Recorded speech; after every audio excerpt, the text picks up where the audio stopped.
नमस्कार। आज मैं आपके साथ कुछ इन्फॉर्मेशन साझा करूंगा और एक मोटर ओडी इंश्योरेंस क्लेम साझा करूंगा। जैसे आप सभी जानते हैं हमारे देश में बहुत डेवलपमेंट हो रहा है और देश के डेवलपमेंट में जो ट्रांसपोर्ट है हमारे देश का, जो रोड ट्रांसपोर्ट है यानी कि ट्रक्स वगैरह हैं, जो ट्रांसपोर्ट कंपनी है, उनका हमारे देश के विकास में बहुत ही महत्वपूर्ण योगदान है। हमारे पास जो भी सामान मोस्टली आता है वो ट्रांसपोर्ट के माध्यम से ही आता है और बहुत सारा सामान ये जो ट्रक्स हैं या जो ट्रांसपोर्ट कंपनी है इनके माध्यम से हम सभी जो पब्लिक है उसके पास तक आता है। तो ट्रांसपोर्ट कंपनीज या ये ट्रांसपोर्ट जो गुड्स कैरिंग व्हीकल हैं, ये विकास में बहुत बड़े इनकी भूमिका है और इसी विषय में आज का मेरा ये वीडियो मैसेज है।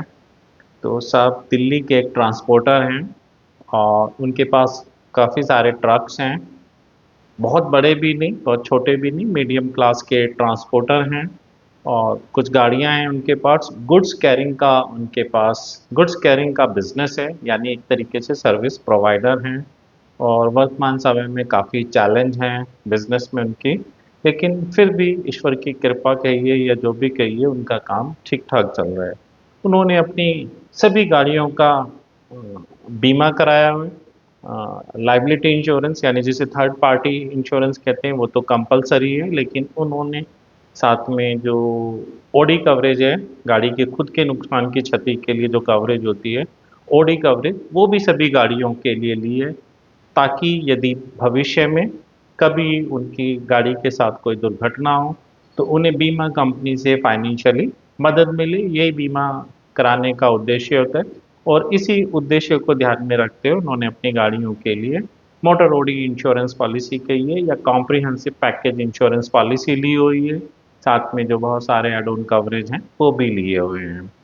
तो उन्होंने दे उनकी एक गाड़ी है जो 2022 मॉडल है और उन्होंने उसका बीमा जो हमारे देश की मोटर जनरल इंश्योरेंस बिजनेस के नज़रिए से, प्रीमियम मार्जिन के नज़रिए से सबसे बड़ी कंपनी है, जो सरकारी क्षेत्र की कंपनी कहलाती है, the new India assurance company limited, उससे अपनी एक गाड़ी का बीमा लिया हुआ था जो 2022 मॉडल थी और पिछले 2000 जून 2025 से जून 2026 तक जिसका बीमा था। अगर आज की डेट में कहें तो अभी बीमा भी उसका पूरा हो चुका है।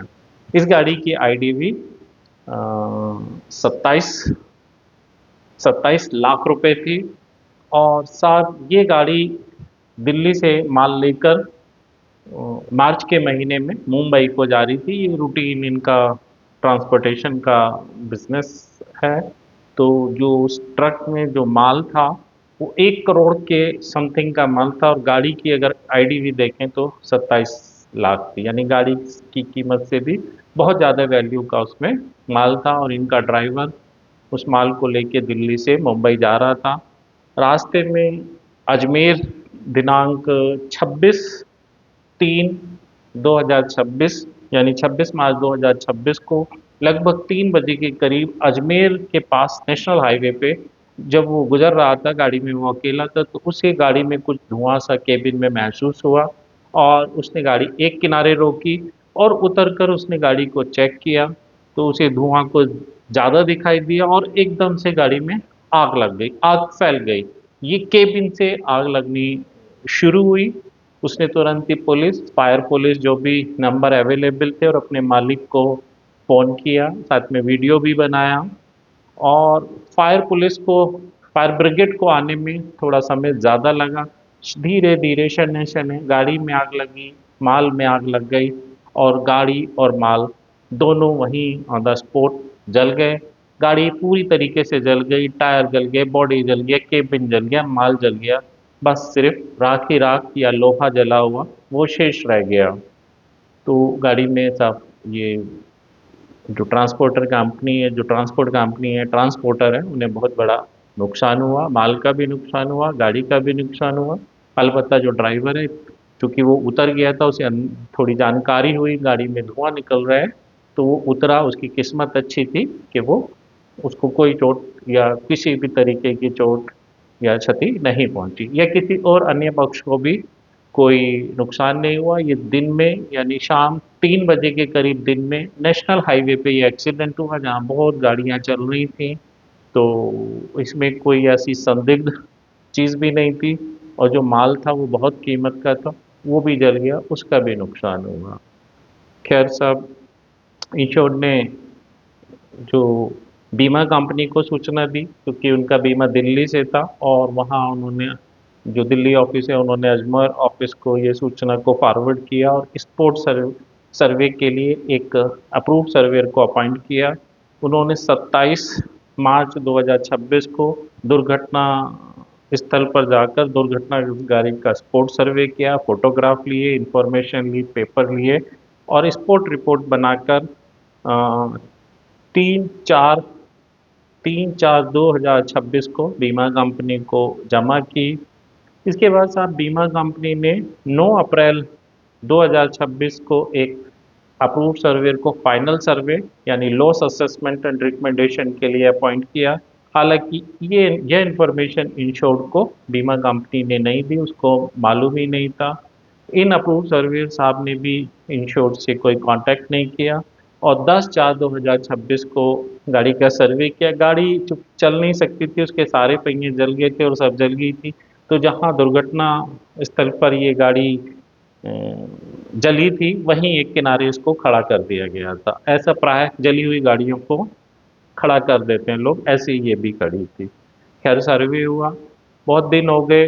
फिर एक साहब एक इन्वेस्टिगेटर जो अपने आप को बता रहे थे उनका फ़ोन आया, उन्होंने इनसे कुछ जानकारी मांगी। इन्होंने कहा साहब मैं आपको जानता नहीं हूँ, आप कौन हैं? अगर आप बीमा कंपनी मुझे आपके अपॉइंटमेंट के बारे में बताएगी तब मैं आपको एंटरटेन करूँगा। इसके बाद बीमा कंपनी ने साहब उन इन्वेस्टिगेटर के अपॉइंटमेंट की जानकारी दी और जो अप्रूव सर्वेयर उसमें अपॉइंट किए थे उनकी जानकारी भी दी। तब इंश्योर्ड को ये जानकारी मिली। खैर उन्होंने जो पेपर्स मांगे वो इंश्योर ने अवेलेबल करा दिए जो उनके पास अवेलेबल थे। उन इन्वेस्टिगेटर साहब का कहना था कि अपने ड्राइवर को लेके वहाँ अजमेर उनके पास आएँ और उनका स्टेटमेंट दिलाएं। तो इंश्योर ने कहा साहब चूँकि गाड़ी जल गई, जो इस पे ड्राइवर हमारे यहाँ नौकरी करता था, जब गाड़ी नहीं रही तो उसको नौकरी पे रख के क्या करते। तो उस ड्राइवर ने भी ये समझा और नौकरी छोड़ के कहीं दूसरी जगह वो नौकरी करने चला गया। अब वो हमारे यहाँ नौकरी नहीं करता है तो मैं उसे लेके आपके पास नहीं आ सकता हूँ। यदि आपको और कुछ जानकारी इस क्लेम के विषय में या डॉक्यूमेंट्स मुझसे चाहिए तो आप मेरे दिल्ली ऑफिस आ सकते हैं। जो भी मेरे पास जानकारी या पेपर्स उपलब्ध होंगे वो मैं आपको उपलब्ध करा दूंगा, अपने स्टेटमेंट्स दे दूंगा। तो खैर इस तरीके से ये सब बात हुई। तो फाइनल जो जो अप्रूव सर्वेयर फाइनल सर्वे के लिए लगे थे उन्होंने साहब लॉस असेसमेंट और रिकमेंडेशन करके जो सर्वे रिपोर्ट तैयार की वो 18 5 2026 को तैयार की और बीमा कंपनी में जमा की। इंश्योर्ड ने उनसे सर्वे रिपोर्ट कॉपी मांगी तो उन्होंने वो देने से मना कर दिया, बोले आप बीमा कंपनी से ले सकते हैं। वैसे अप्रूव सर्वेयर की जिम्मेदारी भी सर्वे रिपोर्ट कॉपी देने की इंश्योर्ड को इंश्योर्ड को सर्वे रिपोर्ट कॉपी देने की होती है। लेकिन ये जो अप्रूव सर्वेयर साहब थे इन्होंने वो सर्वे रिपोर्ट कॉपी इंश्योर्ड को नहीं दी। ऐसे हमारे देश में बहुत सारे अप्रूव सर्वेयर इंश्योर्ड को सर्वे रिपोर्ट कॉपी नहीं देते, ऐसे ही इन्होंने भी नहीं दी थी। खैर इंश्योर्ड ने बीमा कंपनी से को मेल किया, बार बार मेल किया। आखिरकार बीमा कंपनी ने बताई साहब आप अपने जो लोकल ऑफिस जहाँ से बीमा कराया आप अपने एजेंट या उस ऑफिस से संपर्क करके, चूँकि रिपोर्ट पोर्टल पे अपलोड है तो आप उनसे ले सकते हैं। उसके बाद इंश्योर ने लोकल जहाँ से बीमा कराया था उनसे संपर्क किया तो उन्होंने मेल पे सर्वे रिपोर्ट कॉपी दे दी। इस सर्वे रिपोर्ट को देख के पता चला कि ये सर्वे रिपोर्ट 18 मई 2026 को तैयार की गई और फिर अपलोड कर दी गई। और इसमें साहब असेसमेंट लॉस असेसमेंट किया गया था जो जिसमें जो लॉस था वो 75% ऑफ आईडीवी से ज़्यादा था। तो सर्वे साहब ने इसको कंस्ट्रक्टिव टोटल लॉस बताया, कंस्ट्रक्टिव टोटल लॉस क्लेम बताया। और इसको सेटल करने के लिए टोटल लॉस बेसिस पे सेटल करने के लिए रिकमेंडेशन की। अलबत्ता सर्वे साहब ने दो ऑप्शन दिए, विद रजिस्ट्रेशन सर्टिफिकेट जो से वो सैल्वेज वैल्यू बोल रहे थे, एक ऑप्शन वो दिया, और एक विदाउट रजिस्ट्रेशन सर्टिफिकेट यानी आरसी कैंसिलेशन के साथ वो दिया, जो लीगली सही भी था, जिसे आईआरडीए भी जिसके लिए रिकमेंडेशन करता है। क्योंकि विद आरसी तो साल्वेज नहीं बेची जाती, विद आरसी गाड़ी बेची जाती है। लेकिन खैर कोई दिक्कत नहीं है, सिरवियल साहब की रिपोर्ट ठीक थी, उन्होंने उसमें बाकी सब कुछ ठीक था, उन्होंने इसको शॉर्ट सर्किट से आग लगने की संभावना बताई। और ऐसे स्पोर्ट सर्वेयर साहब ने भी लिखा था, सेम इन्होंने भी लिखा, और फाइनल सर्वेयर साहब ने लिखा कि लॉस जेन्युइन लगता है, और उसके अकॉर्डिंग उन्होंने रिकमेंडेशन की, साथ में उन्होंने इन्वेस्टिगेटर का नाम भी लिखा। इसके बाद साहब, और जो इस गाड़ी के जो भी पेपर थे, आरसी था, ड्राइविंग लाइसेंस था, परमिट, फिटनेस, वो सब ओके थे।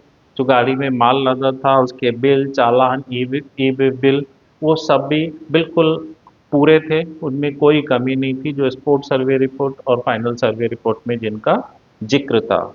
इसके बाद साहब इंश्योर ने बीमा कंपनी से कहा, साहब प्रोटेक्शन ऑफ पॉलिसी होल्डर, जो मास्टर सर्कुलर 2024 है, उसमें लिखा है कि 15 दिन में सर्वे रिपोर्ट सर्वेयर साहब ने जमा करनी है बीमा कंपनी में, और सर्वे रिपोर्ट मिलने के अगले 7 दिन के अंदर बीमा कंपनी को क्लेम सेटल करना है। तो साहब ये 18 मई में रिपोर्ट आपको बीमा कंपनी में जमा की है सर्वेयर साहब ने, तो मेरा क्लेम सेटल कीजिए और आरसी कैंसिलेशन के साथ मुझे पेमेंट कीजिए। साहब इंश्योर अपने दिल्ली ऑफिस, अजमेर ऑफिस और जयपुर ऑफिस, 3 जगह, और एक अहमदाबाद ऑफिस मेल करता रहा, लेकिन उसे यही नहीं पता चल रहा था उसकी क्लेम फाइल कहाँ है। काफ़ी दिन के बाद जो दिल्ली लोकल ऑफिस है, उसने अजमेर ऑफिस को फ़ोन किया, उन्होंने कहा, वो मेल किया, तो अजमेर ऑफिस ने मेल पे बताया साहब फाइल जयपुर ऑफिस है। फिर जयपुर ऑफिस को मेल किया इंश्योर ने, तो पता चला कि साहब अभी फाइल है और जल्दी इसको प्रोसेस किया जाएगा। उसके बाद साहब दिनांक 18/6/2026 आ गई, यानी अभी परसों, यानी सर्वे रिपोर्ट जमे किए हुए भी 1 महीना हो गया था, और क्लेम इंटीमेशन या और आग लगे को लगभग 85 दिन हो गए थे। बीमा कंपनी का जो Ajmer office oblique Jaipur office है, पता नहीं किस में, जो भी है, फाइल तो जयपुर बता रहे थे, लेकिन अजमेर ऑफिस का एक लेटर ईमेल के साथ आता है, और उसमें लिखा होता है कि साहब एक फोरेंसिक एक्सपर्ट इस क्लेम में अपॉइंट किया गया है, और तो उसकी डिटेल दी हुई थी। अब सोचने वाली बात है साहब, ये सरकारी क्षेत्र की एक बड़ी कंपनी है, और इंश्योरेंस का पैसा लोगों का ही, बीमा का पैसा होता है, और जिसकी हिफाजत बीमा कंपनी को करनी होती है। 85 दिन के बाद एक फोरेंसिक एक्सपर्ट को लगाने की क्या तुक थी? ये जो गाड़ी है, जिसके जले हुए 85 दिन हो गए, जो खुले आसमान के नीचे खड़ी है, जिस पे बहुत सारी बारिश गुजर गई है, जिस पे जलवायु, सर्दी, गर्मी और सब डायरेक्ट पड़ रही है, जिस पे फायर ब्रिगेड ने बहुत पानी डाल के आग को बुझाया है, तो उसमें अब फोरेंसिक जो एविडेंस है वो क्या बचे होंगे? 85 दिन बाद मुझे नहीं लगता उसमें कुछ बचा होगा। तो जो अगर कोई सैंपल लेगा भी, तो वो सब दूषित सैंपल हैं। और सर्वेयर साहब की जबकि रिपोर्ट आ चुकी है, जिसमें एडमिसिबल क्लेम के लिए रिकमेंडेशन है, और वैसे भी जो फॉरेंसिक साइंस या जो ये फॉरेंसिक एक्सपर्ट हैं, जो भी इसका फॉरेंसिक इन्वेस्टिगेशन, वो कोई कंक्लूसिव एविडेंस नहीं होती, वो एक ओपिनियन होती है, उसमें गलती भी हो सकती है। तो उसके बेसिस पे किसी चीज़ को, क्लेम को डिसाइड नहीं किया जा सकता है। जो बीमा कानून है, उसमें भी जो क्लेम एडमिसिबिलिटी पे रिकमेंडेशन करने का अधिकार फॉरेंसिक एक्सपर्ट जो भी हैं उनको नहीं है, या उनकी फॉरेंसिक रिपोर्ट के बेसिस पे क्लेम सेटलमेंट नहीं किया जाता है। हाँ, सपोर्टिंग एविडेंस हो सकता है, तो जब, और तीसरी सबसे महत्वपूर्ण चीज़ है कि इतना लंबे समय बाद फॉरेंसिक इन्वेस्टिगेशन क्या होगी? यदि बीमा कंपनी को इस क्लेम में कोई डाउट था, शक था, तो जब स्पोर्ट सर्वे हुआ या फाइनल सर्वे हुआ, शुरू में ही ये फॉरेंसिक इन्वेस्टिगेशन कराना चाहिए। फॉरेंसिक इन्वेस्टिगेशन आप बिल्कुल जस्ट शुरुआत में, इंसिडेंट एक्सीडेंट होने के तुरंत बाद कराना बेहतर होता है। 85 दिन बाद कराना तो सिर्फ फॉर्मेलिटी पूरा करना है। मैं कहूँगा शायद समय की बर्बादी और धन की बर्बादी है, और इंश्योर्ड का शोषण है, उसके क्लेम को डिले करना है। तो ये एक अनुभव है बेचारे जो इंश्योर्ड हैं, जिन्होंने बीमा लिया कि बीमा खरीदा साहब अपनी ट्रांसपोर्ट कंपनीज की जो गाड़ियां उनके लिए कि कभी कोई मुश्किल परिस्थिति यानी कोई एक्सीडेंट हो तो उनकी गाड़ी की जो दुर्घटना हो उसमें जो लॉस हो उसको ठीक करने के लिए या उससे निपटने के लिए उन्हें बीमा कंपनी से फाइनेंशियली मदद मिले। तो वो फाइनेंशियली मदद 3 महीने होने वाले हैं और उन्हें अभी तक नहीं मिली। वो सिर्फ पेपर ही पूरे किए जा रहे हैं हर बार, एक के बाद एक जो एजेंसी है, कभी स्पोर्ट्स सर्वेयर, कभी फाइनल सर्वेयर, कभी इन्वेस्टिगेटर और कभी फॉरेंसिक एक्सपर्ट उनके संपर्क कर रहे हैं। वो उन्हें वहाँ कभी अजमेर बुलाते हैं और कुछ पेपर्स मांगते हैं इस तरीके से। तो बेचारा इंश्योर्ड तो जो बीमे का जो मेन उद्देश्य है वो पूरा नहीं हो पा रहा। तो ये मेरा आज का वीडियो मैसेज है।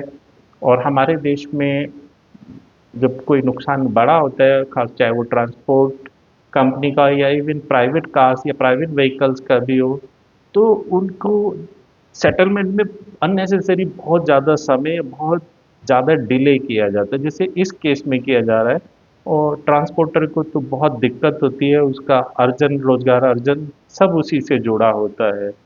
तो मेरा तो निवेदन है जो बीमा कंपनी ऑफिशियल्स हैं या आईआरडीए ऑफिशियल्स या फाइनेंस मिनिस्ट्री से, कि जो क्लेम सेटलमेंट में जो क्लेम गाइडलाइंस, जो master circular protection of policy holder 2024 में जो तय क्लेम गाइडलाइंस हैं जो बनाई हैं, उनका अनुपालन कुछ हो रहा है या नहीं। अगर देखें तो वो सिर्फ लिखावट तक है, उनका अनुपालन बिल्कुल भी नहीं हो रहा, 10% भी नहीं हो रहा। चाहे क्लेम सेटलमेंट की दिशा में हो, चाहे सर्वेयर अपॉइंटमेंट की दिशा में हो, चाहे सर्वे रिपोर्ट इंश्योर्ड को प्रोवाइड कराने की दिशा में हो, चाहे ट्रांसपेरेंसी, ट्रांसपेरेंसी नहीं है कि किसको अपॉइंट किया, कब किया, बीमा कंपनी बताती ही नहीं, ना उनकी ड्यूटीज एंड रेस्पॉन्सिबिलिटी इंश्योर्ड को शेयर करती है। इंश्योर्ड बेचारा अंधेरे में रहता है और बस इंतजार करता रहता है कि अब सेटल हो, अब सेटल हो, अब सेटल हो। तो ये इसमें सुधार की ज़रूरत है, वरना जो गाइडलाइंस है वो बहुत बेहतर है। तो अब इस वीडियो मैसेज को यहीं विराम करते हैं, आगे मिलेंगे फिर। नमस्कार।